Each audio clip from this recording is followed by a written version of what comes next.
The hum of the engines was steady, the kind of white noise that lulled half the passengers into restless sleep.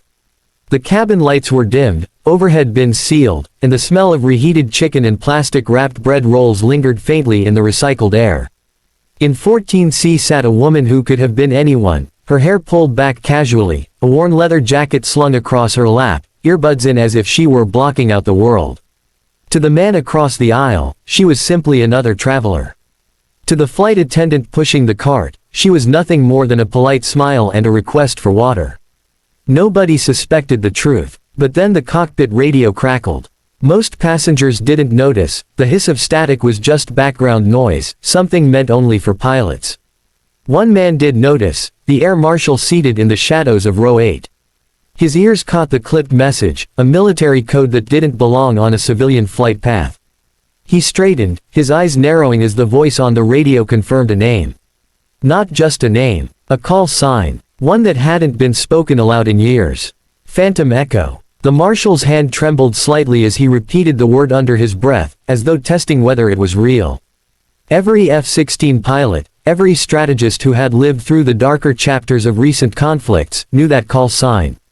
It belonged to a woman whose missions had been sealed under top clearance, whose actions had turned the tide more than once, though her name had never appeared in public record.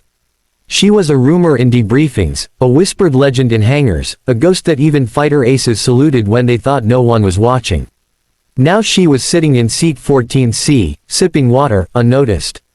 The word began to travel quietly down the aisle, first from the marshal to the lead flight attendant, then from the attendant to the captain, who couldn't disguise the sudden respect in his voice when he made an innocuous announcement to the cabin.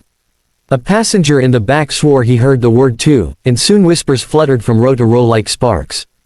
Ordinary people, business travelers, families, a couple heading to their honeymoon, stole glances at the woman who looked so impossibly ordinary. And then the proof arrived. Out the oval windows, streaking white against the sky, came 2 fighter jets. At first the passengers panicked, shouts, gasps, phones lifted to capture the sight. But panic turned to awe as the jets pulled alongside, their sleek bodies gleaming in the sun. One pilot tilted his craft ever so slightly, a deliberate maneuver, wings dipping in acknowledgement. The other followed. It wasn't aggression, it was salute. In that moment, everyone on board understood. The woman in 14C was not just another traveler. She was someone who had once flown with no name but a call sign, someone who had lived in the silence between classified lines. The passengers sat straighter, quieter, as though by being near her they, too, were brushed by history. She didn't flinch. She didn't wave. She only closed her eyes for a moment, as if remembering skies far lonelier than this one. The city lights glittered like glass shards against the dusk, and inside the top floor of a mirrored tower, David Kane sat at the long walnut table that doubled as his desk.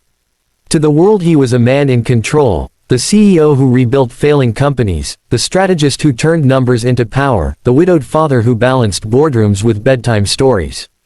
But tonight, he felt less like a commander of empires and more like a man cornered. The investor gala loomed in 2 days. His advisors, his PR team, even his oldest friend had all said the same thing: soften your image. Don't just show them the ruthless efficiency, show them you're human. Show them you can love. So he had agreed to their plan. A girlfriend for show. An actress, carefully vetted, polished enough to look the part but not so famous that she'd eclipse him. She would laugh at the right moments, touch his arm lightly, remind the room that David Kane was not just a machine built from numbers. He would smile, raise a glass, and investors would trust him more because of it. He had built companies out of nothing, surely he could build a performance for one night. But Sophie was watching him. His daughter, 7 years old, with hair the same dark chestnut as her mother's and eyes that asked questions too large for her age, leaned on the edge of his desk as if it were a stage. Her crayons were scattered across his annual reports, coloring in the margins of merger charts. She studied him in that way children do, half curious, half knowing, always braver than adults expect. "Daddy," she said softly, "is she coming tomorrow?" He knew she meant the actress, the woman who would arrive for rehearsals of politeness, the woman who would walk into that gala with his arm linked through hers. "Yes," he answered, keeping his voice calm, the same voice he used when explaining quarterly losses to shareholders.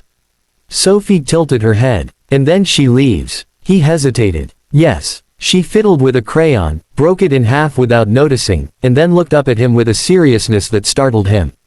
Can she start forever? She asked. For the first time all day, David's practiced composure cracked. Start forever. Not just tonight, not just for show. His daughter wasn't asking for a performance, or a headline, or an image to soften the board. She was asking for a family. For someone to stay when the lights went out and the guests went home. Someone who would still be there at breakfast, who would still be there when she lost a tooth or scraped her knee or needed someone to tuck her in when he was stuck in late meetings. David leaned back in his chair, rubbing the bridge of his nose. He had handled billion-dollar deals with less pressure than this one question. Because money could be earned back, reputation could be repaired, but a child's hope, once broken, didn't mend so easily. Sophie climbed onto his lap and rested her head against his chest. For a long while, he didn't speak.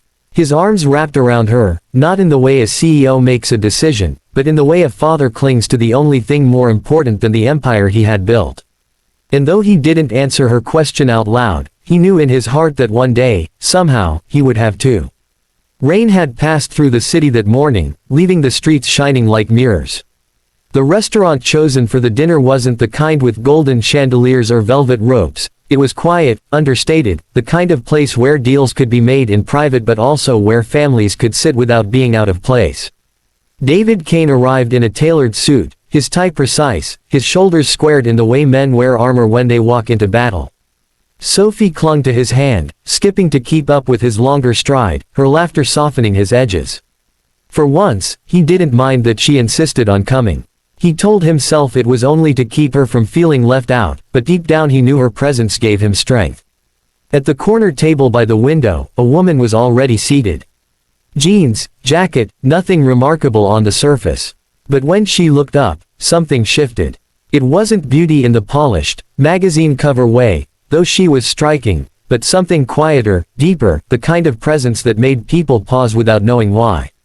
She had been introduced to him by a mutual contact, a coincidence, or maybe fate.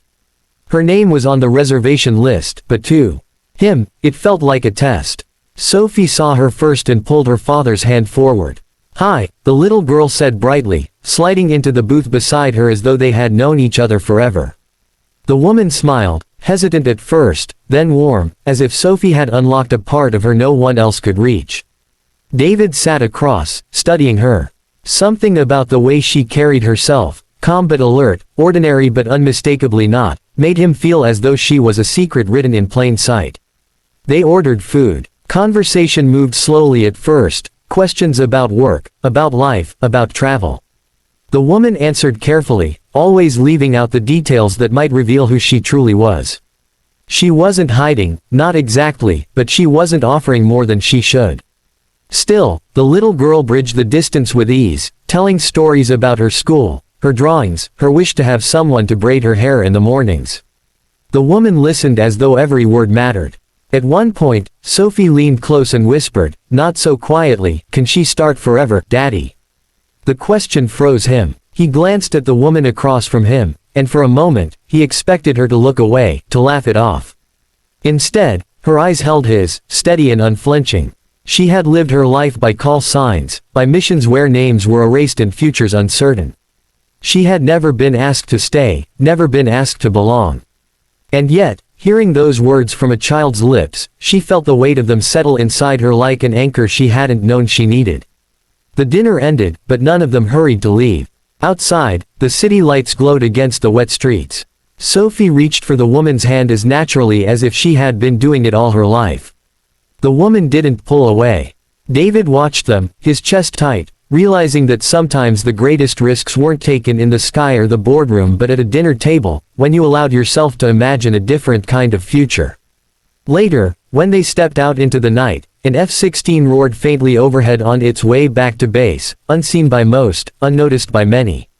But the woman in 14C lifted her gaze for just a second. She didn't salute, didn't nod. She only smiled, because for the first time, she wasn't being honored for her past.